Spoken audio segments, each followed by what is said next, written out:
Spectres Foundation. Study of paranormal events confirmed through evidence, research, and science. Afterlife theory and research.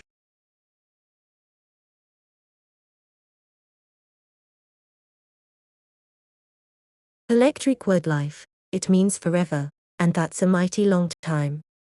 But I'm here to tell you, there's something else. The afterworld. A world of never-ending happiness. You can always see the sun, day or night.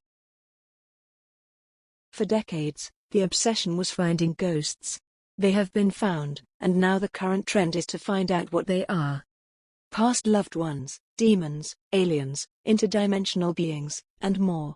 These are just some of the thoughts and theories that are floating around today. Spectres Foundation has chosen to focus on the afterlife as a plane of existence. No heaven, no hell, just levels of coalesced energy, combined with reincarnation until lessons are learned to enable moving on to the next level of enlightenment. But how to reasonably prove this? Electronic voice phenomena, or EVP, is the capturing of voices or sounds within the white noise of recordings. This is one of the most common forms of evidence gathered by paranormal investigators, and the hardest to debunk. We like this piece of evidence for its clarity and sound. It is also a direct response to what was being said at the moment. Clear, loud, timely, and direct. If we can't get a duplicate result, then those four qualities are the next best thing. To have all four at once is pure gold for the research books. Captured at a private residence, the client's young son is saying hello, and something much older responds back. No other males were in the room, and cross-contamination was ruled out.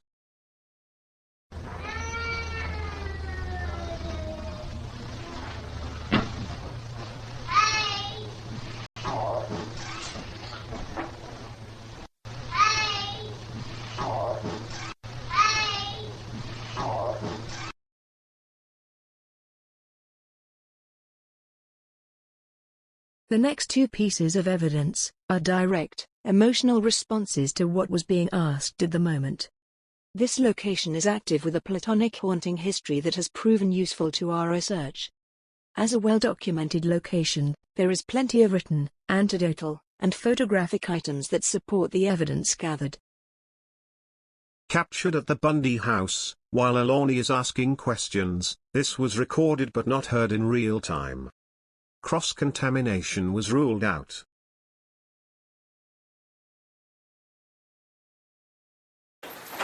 What's the last thing you remember about this house?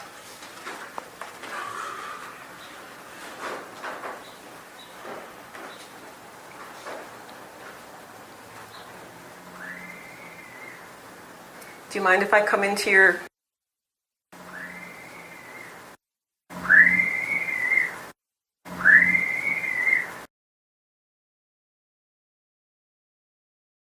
Captured at the Bundy house, while Anvil is asking questions, the reply was recorded, but not heard in real time. Cross-contamination was ruled out. The spirit seems a little annoyed. Did you work here?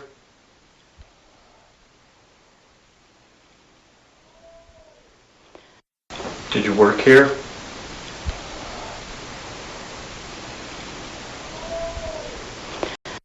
Did you work here?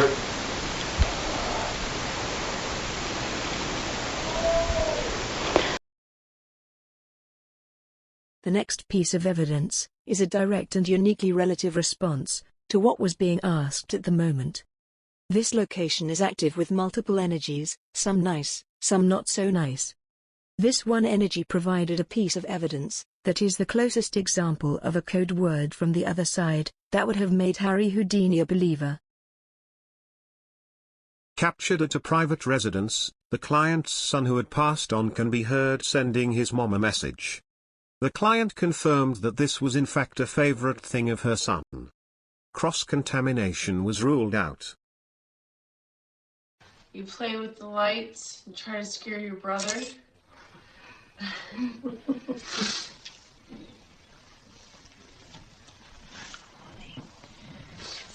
Nettie would like to know if you're here too. Nettie would like to know if you're here too. Nettie would like to know if you're here too. Nettie would like to know if you're here too. Nettie would like to know if you're here too. That was a hat hanger of a piece of evidence. The client informed us that macaroni and cheese was a favorite meal of her young son before he passed away. The second part of the message was also insightful. The energy that was the young boy was also very aware that he had moved on to the other side. The use of an intuitive or psychic artist to create drawings of spirits, energies, and entities they encounter. While this is not a new practice in the paranormal field, it is, however, not mainstream. A popular paranormal TV show has used a sketch artist to draw the description given to them by a psychic during a post-investigation session. Intriguing and captivating as it is still just a translation by a second party. In 2015, Spectres Foundation would employ the use of an intuitive artist in the field as an investigator. The sketches would be completed in real time during the investigation. This is similar to automatic writing. The artist is under the influence, but not control, of the ghost, and creates the image that the ghost wants them to. The historic Bundy House, in Binghamton, New York is a location of platonic hauntings that is proven to be a good source for research and raw data. Finding, speculating, and confirming the identities of multiple energies that reside on the property. These pieces of the puzzle are amazing.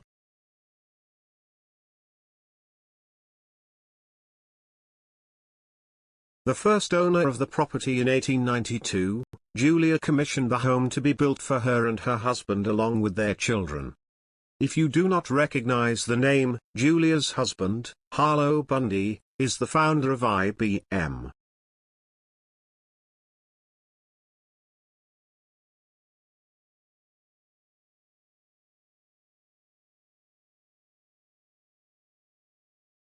The third owner of the property in 1915, E.F. Hopton, was a well-known candy maker in the area. Edwin loved the property, and is still there today, overseeing the comings and goings of the staff and visitors.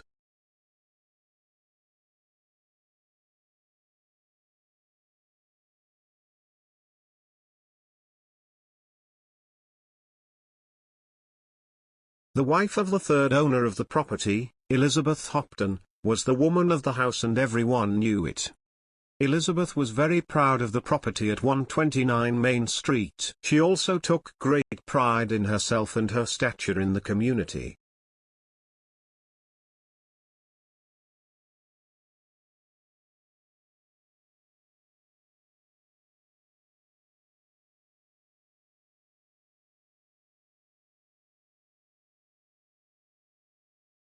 Mary Shea, lower right, servant/kitchen help of the Bundy family. Orion French, lower left, driver for Bundy family. Anna Bobble, upper right and left, servant of the Hopton family. We have just looked at evidence, we'll call it primary evidence. Anything other than primary evidence is just evidence that may or may not be strong enough for proof in a basic paranormal investigation. The following evidence is secondary evidence. Interesting, but not strong enough evidence to stand by itself as proof. The M2 program is a smartphone application that was designed for the Apple phone. Like so many things in this field, apps on phones are viewed as questionable tech, and a lot of groups will not use or rely on them. Spirit boxes rely on an entity manipulating either algorithms or radio frequencies being scanned to generate words. SB7, Olvalus, Geoports and others are standalone devices that investigators use. Smartphone devices do similar actions to accomplish the same results. We have found the M2 app to be useful and relevant during our investigations. Bundy House in Binghamton, New York. As Alani was commenting on the cross-contamination from the group on the second floor, the M2 captured the following: even the spirits thought group 2 was too loud.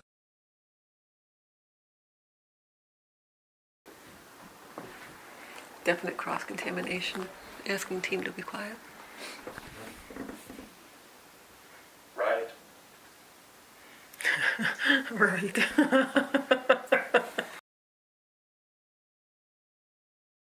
Bundy House in Binghamton, New York.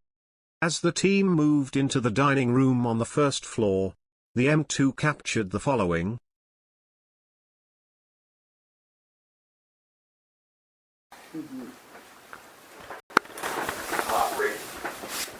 Hungry. Well, we're in the dining room. That's true. Have some food. Here.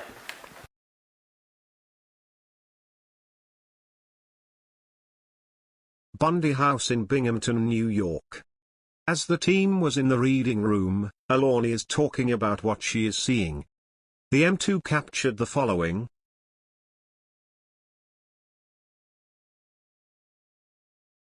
Because when I come in, and I still see, there are burned people here. And they're telling me they were from a fire, from a mill down in Binghamton. And I see the bodies of 3 women, but there's a 4th woman. And then there's a gentleman that stands off to the side. And these women are young. They're like, Fire. I know. The M2, while giving several responses, there are ones that stand out. The ones that satisfy the requirements of timely, direct and relevant make it a practical tool for investigating. The M2 has given us solid secondary evidence over the years that has helped support the primary evidence collected and the proof needed. Photographs. Now, these are fun, spooky, interesting, and most times, unreliable as proof. While the human eye is well equipped to see things, the human brain is a poor interpreter of what the eye sees. Pareidolia can mislead your mind into thinking what it sees is real. A lot of investigators are quick to dismiss images and photos as pareidolia. While a brain is always active, the question should be access. Most people have access to 10 to 15% of the brain. There are those, we think, that can access a larger percentage of their brain. These folks may be the ones that are savants, geniuses, and psychics. The point is that pareidolia, for people, may just mean that they don't have access to the area of the brain that allows someone to see anomalies in photos. Until that theory can be proven, we will defer to pareidolia, and place most photographic evidence in the secondary category, as weak evidence. But fascinating if you can see it. Captured at the Bundy House in Binghamton, New York, in the dining room on the first floor, an empty water glass has what appears to be a face in the shadow/reflection of the cup. The 2 reflected dots fall on the bridge of her nose. Pareidolia is always a possibility, but it also bears a resemblance to Julia Bundy. No pictures were present in the room that could have caused a reflection.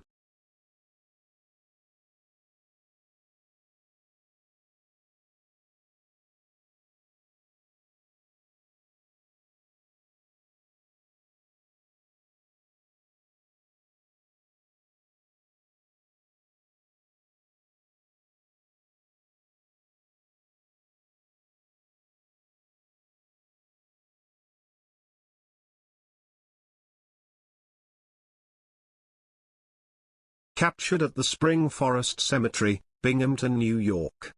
In one of the children's sections of the cemetery, a random photo captured this odd image. This face presented itself and appears to be incomplete, but does look like it might be a child. Pareidolia is always a possibility, but the color of the image is unlike any of the surrounding foliage or light in the area.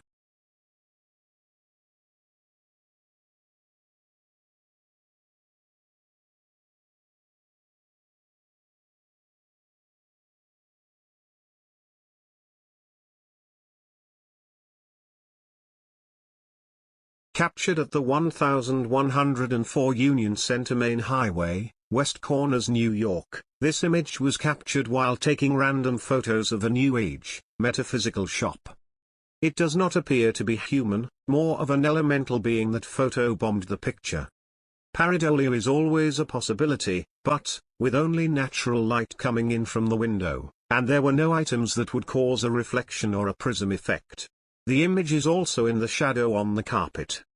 We were unable to debunk this.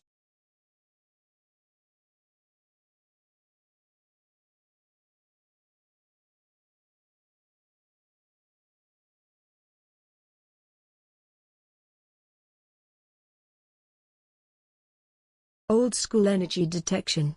When the batteries in your EMF device die, what are you going to do? Dowsing rods, that tool that goes back centuries, as a way to find items and energy around you. With all paranormal equipment, there is always a good dose of skepticism. Practice and experience can get you past that.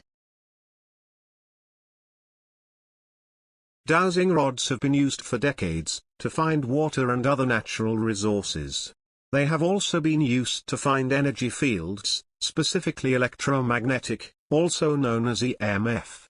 Much like a K2 meter, investigators will ask that the rods be moved to indicate a yes or no to a question. Eerie Mansion in Clyde, New York. The team was attempting to contact Billy Ely, son of Eugenia and Charles Ely. Charles was the owner of the Clyde Glass Works, which was one of the largest glass companies in the world during the Erie Canal era. Billy Ely was rumored had killed several women before his death.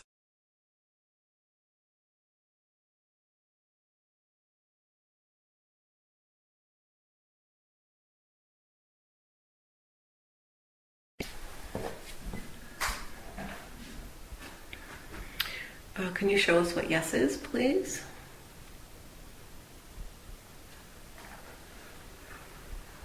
Okay, yes is crossed. Can you show us what no is? Beautiful grandfather clock going off.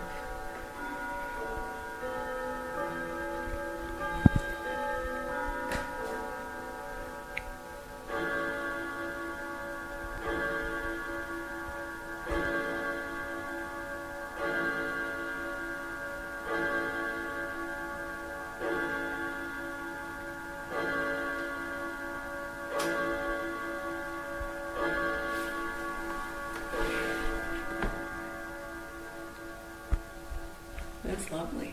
Do you like hearing that? Do you like the chimes?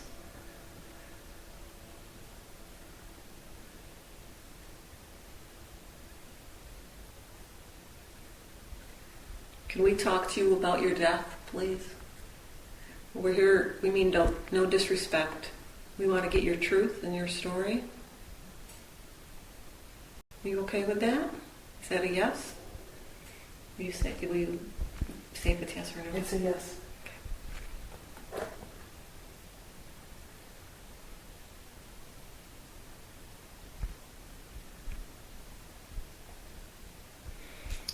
Did you commit your own death?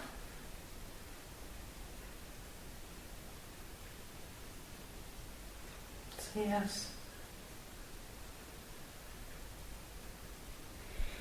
Did you die from poisoning?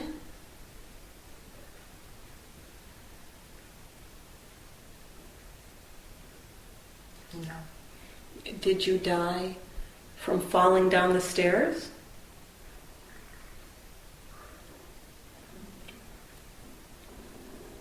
Our stomachs are all growling. No. Did you hang yourself?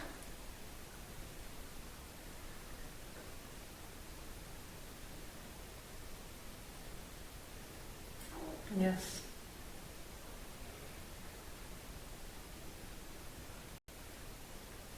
Did you shoot yourself?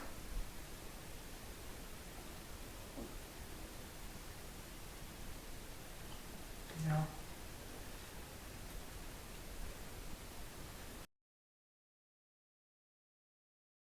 Encounters with the infamous Annabelle, the doll, the actual conjuring house, and the Hinsdale house. These three paranormal subjects have captured the interest and imagination of thousands, if not millions of people. Alani and Anvil have had the chance to take an up-close look at all of them, to some degree or another.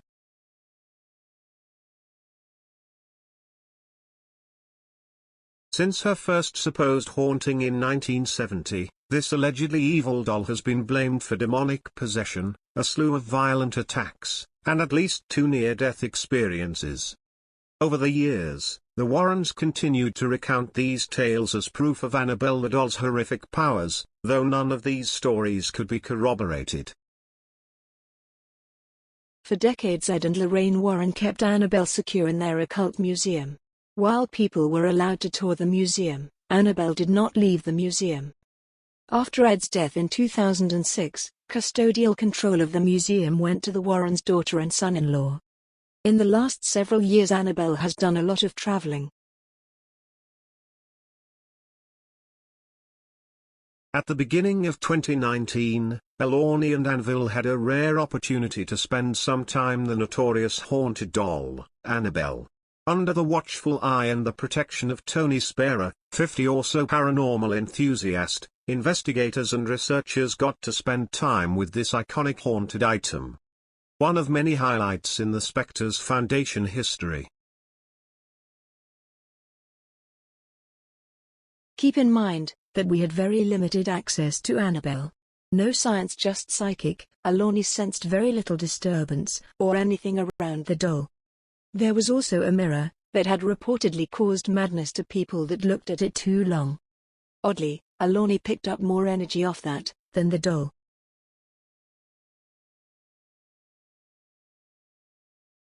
A bonus that evening, Tony also brought along an object that was referred to as the conjuring mirror. It is said that if you were to gaze into the mirror long enough, you would lose your mind. Alani found that this object was generating a greater disturbance in the energy of the room than the presence of Annabelle. As Annabelle makes it out into public, more and more, it seems that the possibility of the doll having an attachment is less and less. While it is still a very popular attraction to see and say that you saw it in person, the validity of this relic still having a dangerous attachment is diminished with every public appearance, in the Foundation's opinion.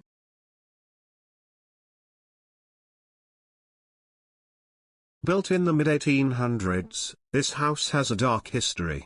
Theft and deaths surround this property, from the Native Americans that were originally on the land, to the questionable stagecoach station that may or may not have had passengers disappear. In the 1970s, the church had to come in and attempted to perform an exorcism on the home. It didn't take, and shortly after the home had activity again.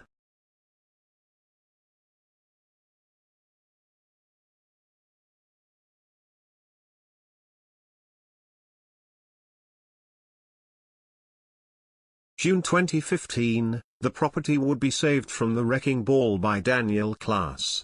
Restoring the house to a functional structure, Daniel would open it up for public investigations. While this started as a local paranormal site, it quickly gained national and international notoriety.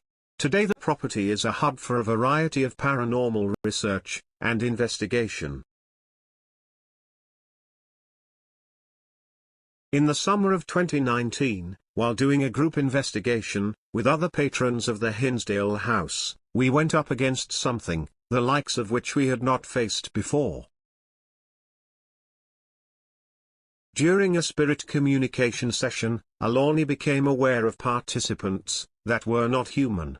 These two entities presented themselves to Alani and had a focused interest in the owner of the house, Daniel Class. Evil entity, lower right. A being that has been on the Hinsdale property for centuries. Being of light, upper left. A guardian that has been protecting the Hinsdale house owner for a while now.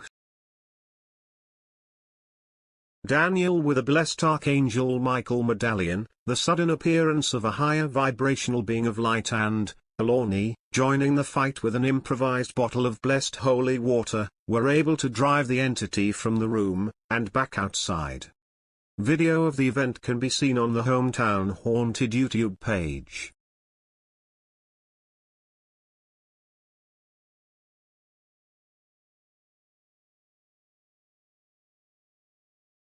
Alorni is an ordained clergy member, and an elder in the pagan community. As such, she has the ability to bless objects, including water. Had it been anyone else, we understand doubts about the events, but Alorni's integrity in this field is above question. If you weren't there, it does call for skepticism, but we were there. Things the dark entity communicated to Alorni lead us to the following. It feeds on energy from the visitors, it does not like to be seen, and does not care for intuitives. It has been on the property for a very, very long time. It does not like Daniel, but does like that he brings people to the house. It does move freely, inside, and outside. It may be the reason the exorcism did not work back in the 70s. The Hinsdale House is an incredible location for paranormal activity and research. The location, however, should not be underestimated or taken lightly. Several spirits and entities are at this location, and a great evil resides on the 10-acre property, and no one ever knows where or when it will appear. The final winner, in this trifecta of paranormal properties, is the Real Conjuring House in Rhode Island. Inspiration for the Conjuring movie, the property in Harrisville, Rhode Island, may not consistently live up to the Hollywood hype. Almost 300 years of history, there is bound to be so paranormal presence.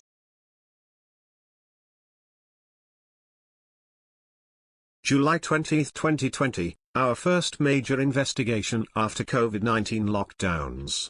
Might I add, that it was a hot July for an investigation. Alorni, Anvil, and 2 guest investigators would spend some time at this historic, and reportedly haunted location.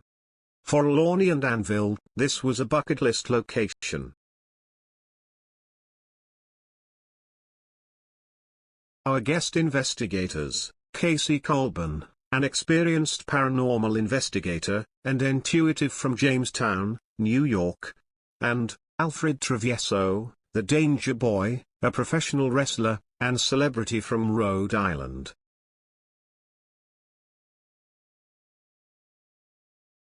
Built in 1736, this homestead, in the colony of northern Rhode Island.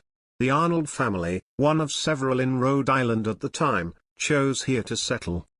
Noah Arnold Jr. and Ann Richardson are attributed as the owners of the home, but it was most likely constructed by Noah Arnold Sr. 8 generations of the Arnold family would live and die on this property. This was a farm, and the life lived by the residents was that of a farming family.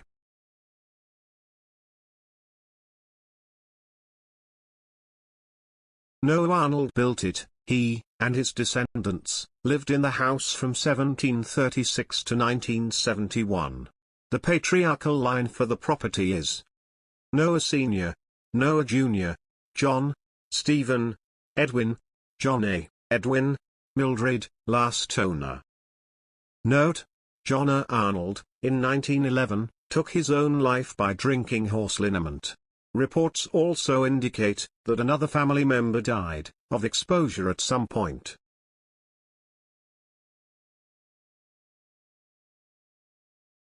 The Parran family lived in the house from 1971 to 1980. This is when the legend gains a lot of traction.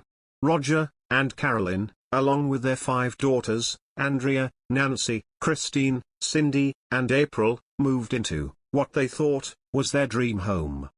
Soon after moving in, the family starts to report experiencing paranormal activity.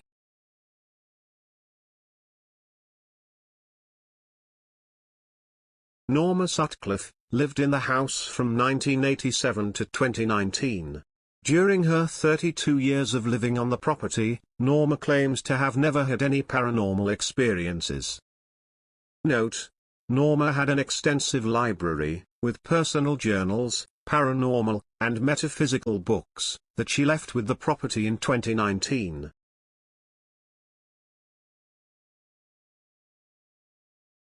Corey and Jennifer Heinzens owned the property from 2019 to 2022. They had made the ultimate haunted bed and breakfast, without the bed or the breakfast. Jacqueline Nunez, owner of Boston-based Wonder Group, is the current owner of the property. She has kept it open to the public for investigations.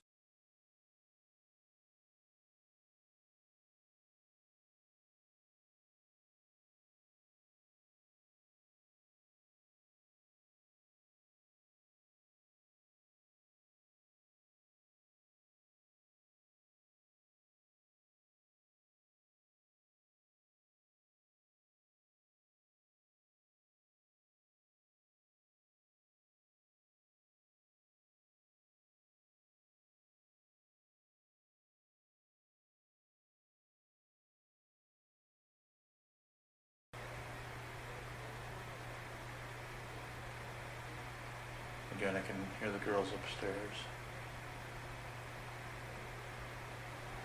Silly. Yeah, I know, it's silly, aren't they? Is that legit? 30s. 30s? Casey might be, Alani is well past the 30s. Are you from the 30s? Is that what you're trying to tell us? That you're from the 1830s? 1730s? Movie. Movie? Did they do the movie about you? Are you the reason they made the movie, The Conjuring? You give me some interesting information. 1830s, the movie. Silly. Wasn't silly, you scared people from what they say.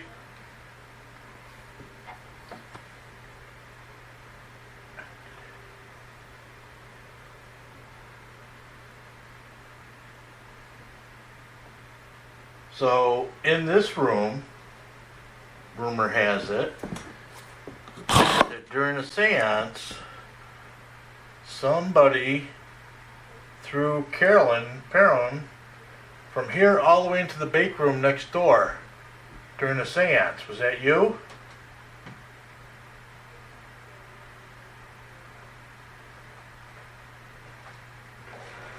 Do you know?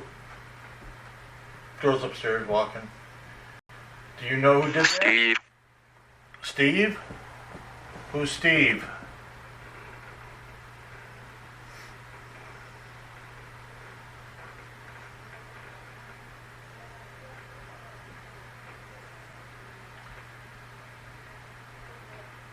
Have you been in this house the whole time?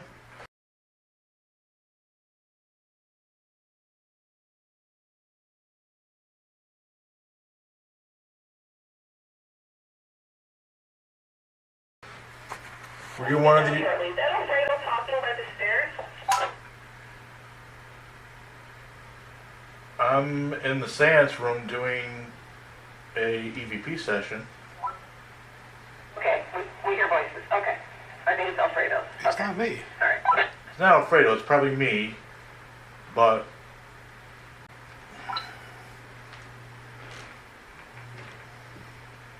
So we gotta be a little... Matter. Matter? Well, it matters because the girls are hearing us instead of you guys. So... Have you been in the house? Rob. Drop? It's hot. I feel like I'm gonna drop. So have you been in the house since it was built? Back in 1736?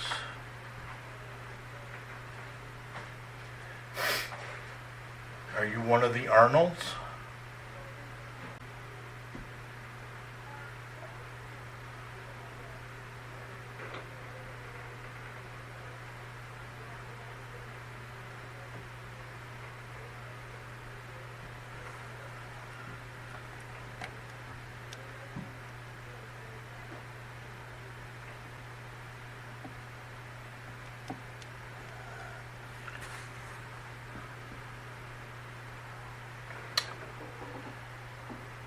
Did you come to the property later?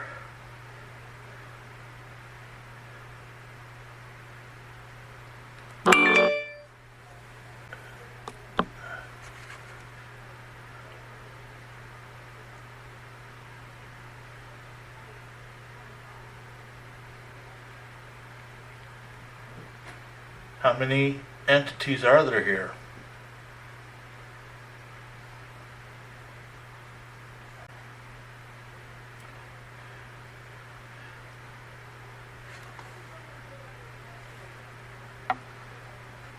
Glasses.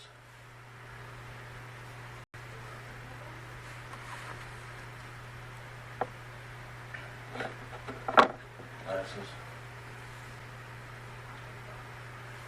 Alright, no one's going to talk to us. We'll be quiet for the girls upstairs.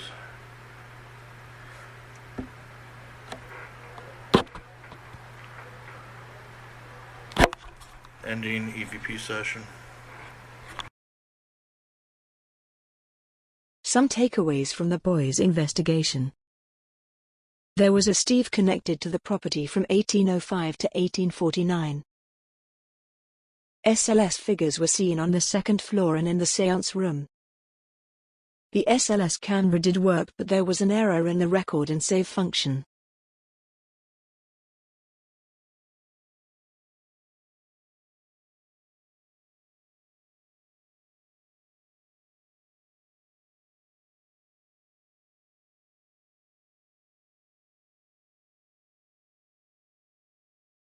All right, so it's Alani and Casey.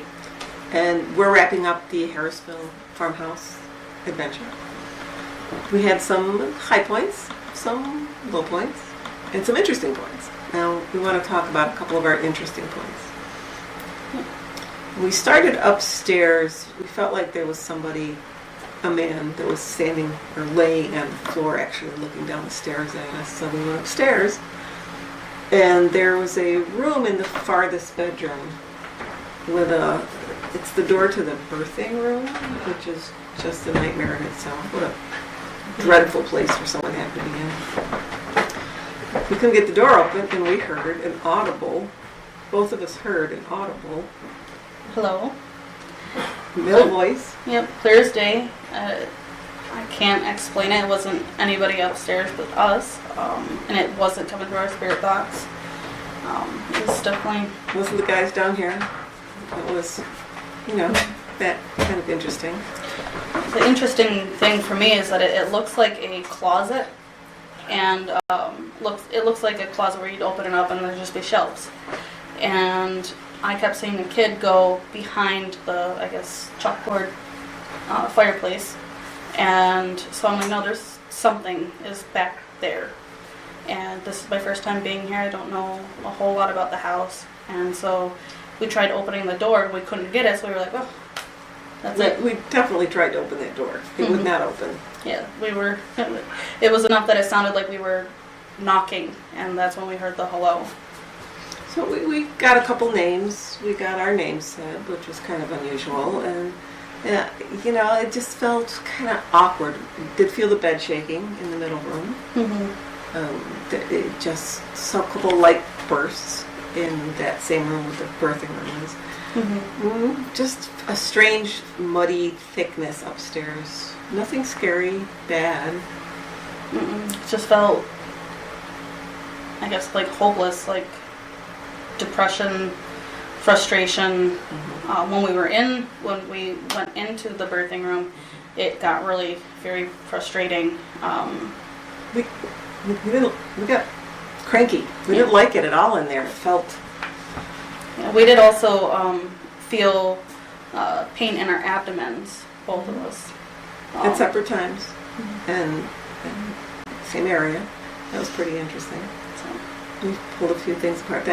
Then we didn't find much downstairs in the cellar area. We did a dowsing session. It wasn't epic. It was pretty boring. But the evidence was, what we did do. It was very similar. You're right. Our dowsing rods were in sync with each other. So it wasn't like one spirit was trying to talk to us and not the other or anything like that. It was just not. Yeah.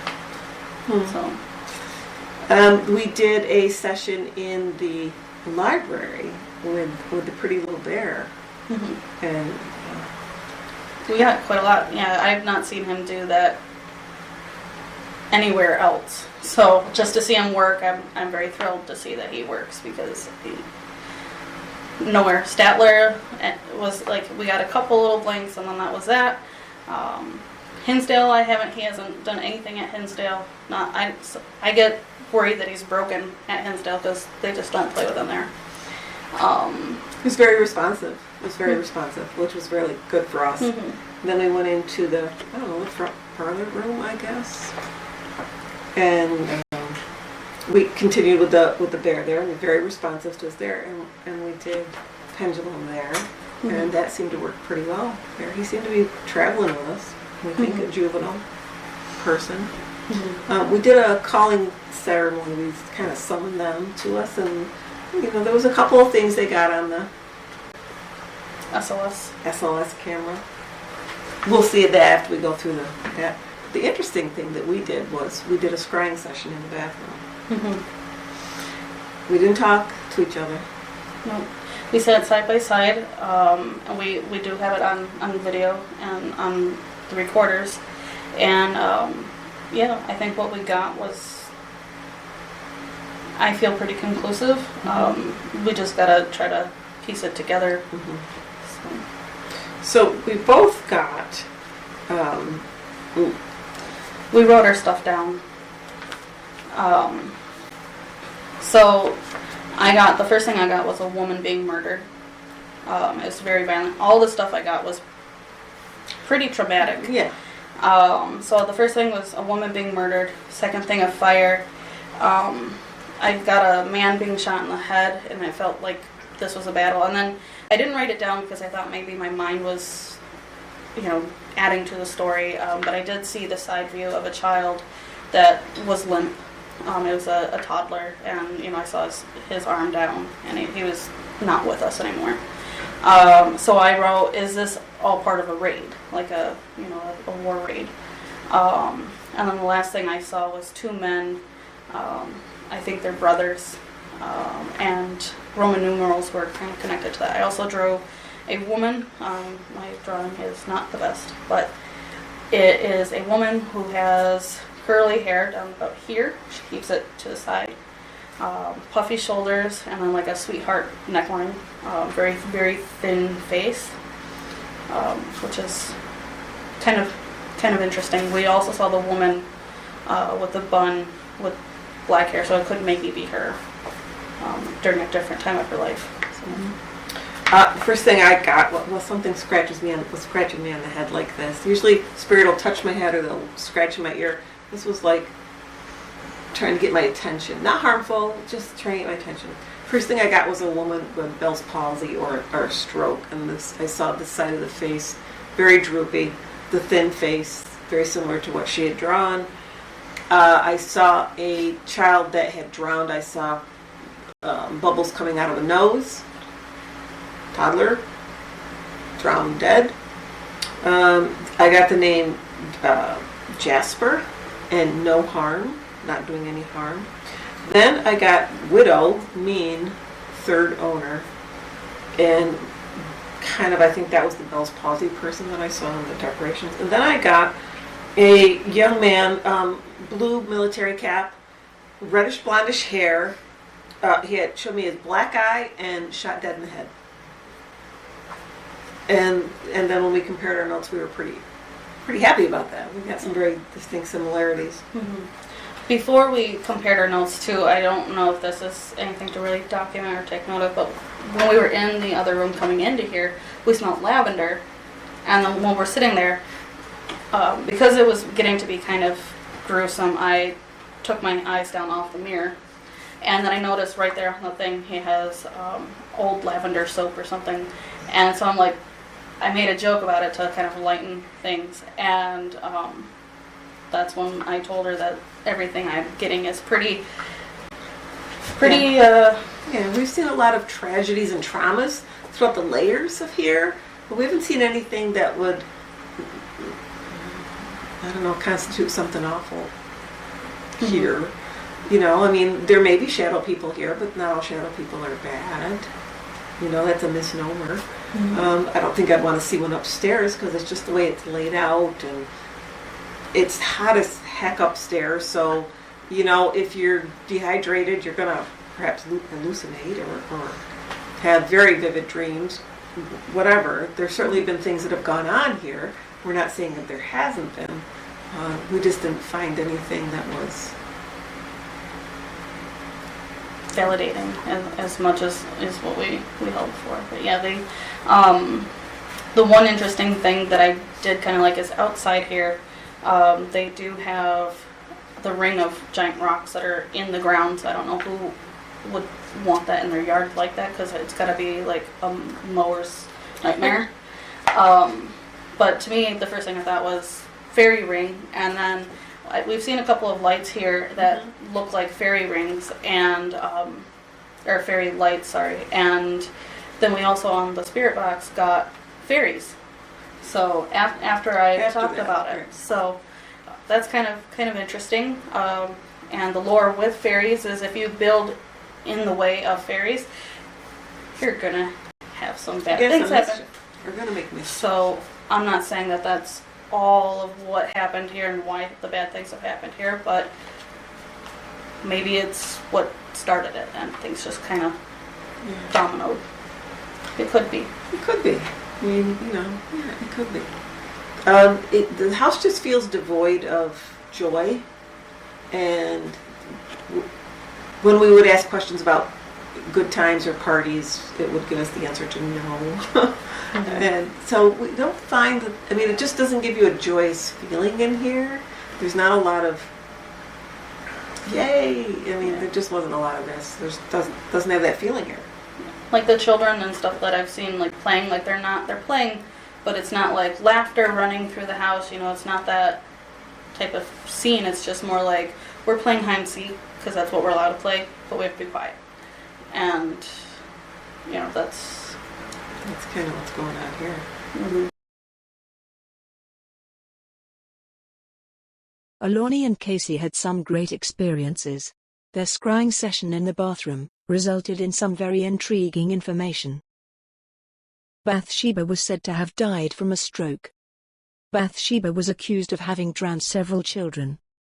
Deaths were common on the farm, but were natural causes, for the most part.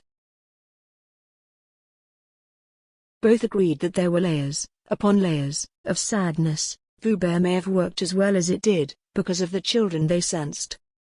The second floor was active and a bit creepy, but nothing threatening. Special note: Alani, almost 2 months to the day, would suffer a Bell's palsy attack. July 20, 2020 had to be one of the hottest nights of that year, and we're running around trying to investigate.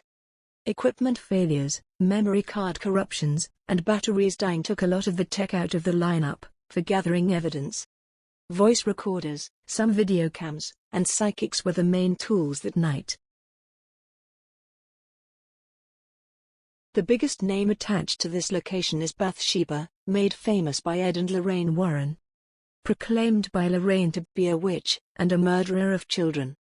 Bathsheba was none of those things, she just was a neighbor, the next farm over.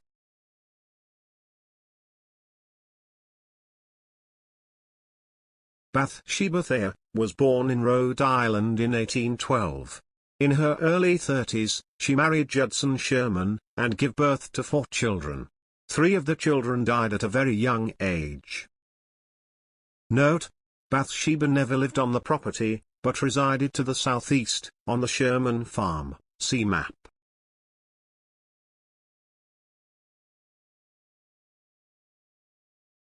This small burial area in the Harrisville Cemetery is the resting home for the Sherman family. Bathsheba and her family. Front stones from left to right.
Arriving at Harrisville Cemetery on the right.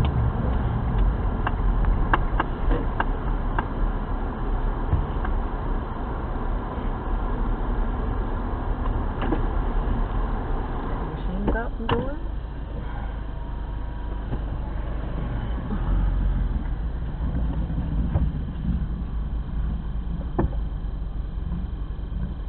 Sherman.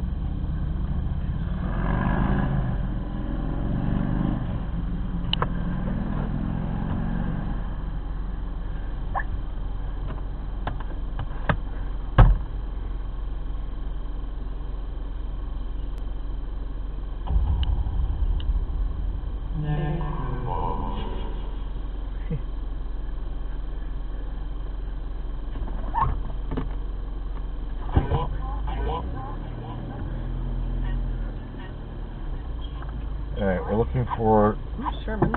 Sherman. Over there, Sherman. Can you reach the binder? It's in, should be behind me. I think we're looking for Arnold's in this one, but it might be Sherman's.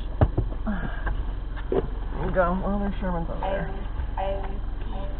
There's a Lester Sherman and a Brookland Cemetery.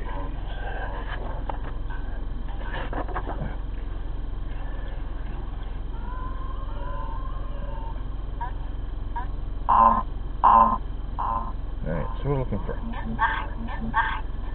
Arnold. Oh, wait, maybe not. No, we are looking for, well, we're looking for both. Bathsheba should be in this one, and some of the Arnolds. Sherman's over here.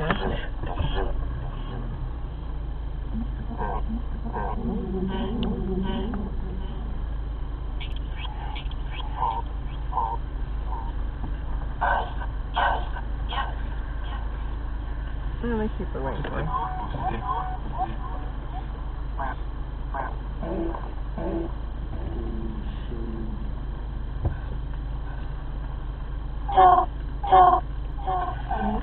Yeah, this is Bathsheba's. Over here? Yep.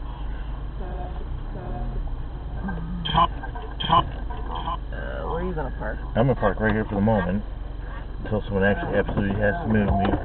I want to get some pictures.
They're waiting for him.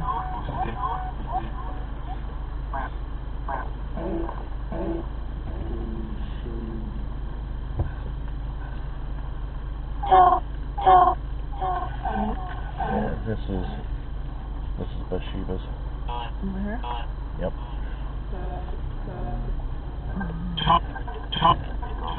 Where are you gonna park? I'm gonna park right here for the moment until someone actually absolutely has to move me. I want to get some pictures. You alright? You gonna leave the car running? You can leave the car running or turning it off? I'm already running, so I can keep running. I didn't know what you did.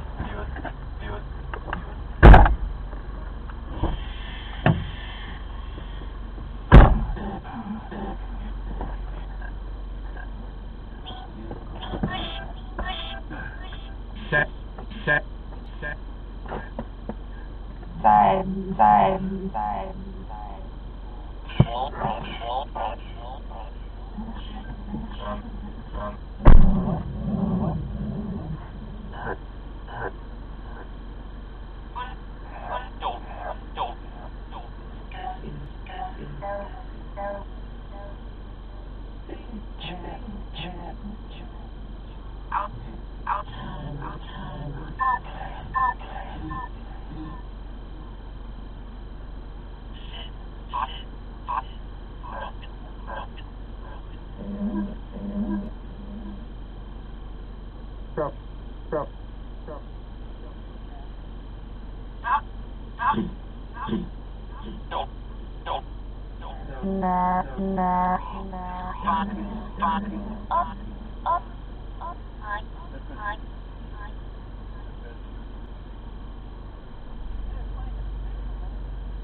Mark Dickinson.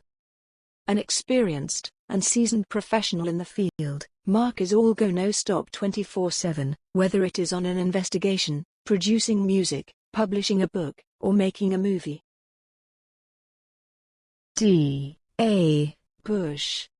The man running the camera and documenting the events. D.A. has been there for the team on several investigations and events to document what's happening and who it's happening to. Susanna Clark. A psychic medium and intuitive artist, Suzanne put a face to the spirits we encounter. An original member of Spectres, she now is available as her hectic schedule permits. Jeff. A Sasquatch and UFO researcher for years, Jeff is our go-to guy for questions and investigations in these areas. Jeff is also the co-owner of Let's Talk It All Network with Anvil. Daniel Klass. An established name in the paranormal field, both on and off the screen, and the owner of the historic Hinsdale House in Hinsdale, New York. Gary Truce. A professor at the State University of New York, at Binghamton, Gary has extensive experience in the area of parapsychology. Reverend Billy Clark. A demonologist with a collar,